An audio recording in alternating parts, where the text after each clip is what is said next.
Welcome to Craftify AI tutorials. In this tutorial, I'm going to show you how simple it is to add content guidelines to all of your content so that you don't have to always add it every time you're making a craft. So let me get into this and I'll explain what it means as we go. So you're going to start off by going to your business profile. If you're in the left-hand menu, you can find that here at the bottom. Just click business. And here we are, we're in our business profile now. And under brand messaging, you'll see an option to enhance and also options to edit every single part of your brand messaging. Down here, if you scroll down, you're going to find content guidelines. So what this basically means is the do's and the don'ts for creating content for your business.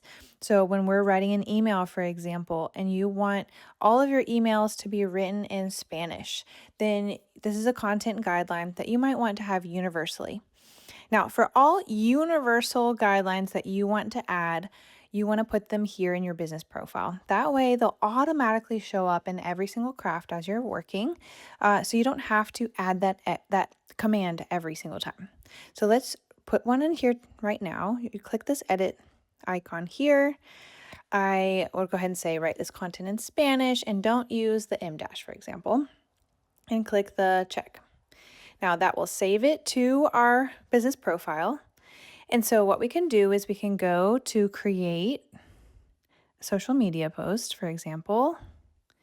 And from here, if we go down to the advanced options, we scroll down, this will be things that it pulls are automatically from your business profile. And here it will say the additional instructions. It'll have automatically what we wrote earlier. So that way you don't have to add that every single time.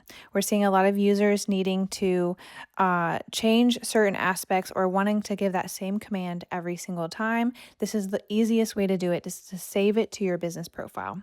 However, if you have just a couple of additions for one or two posts, then you can by all means also add here whatever you need for that specific post. Or if you no longer need that command for one or two posts, you can also just delete it from here when you're going to make that post. So I hope this is helpful. If you have any questions, please leave them in the comments. And thank you so much. Have a great day and happy crafting.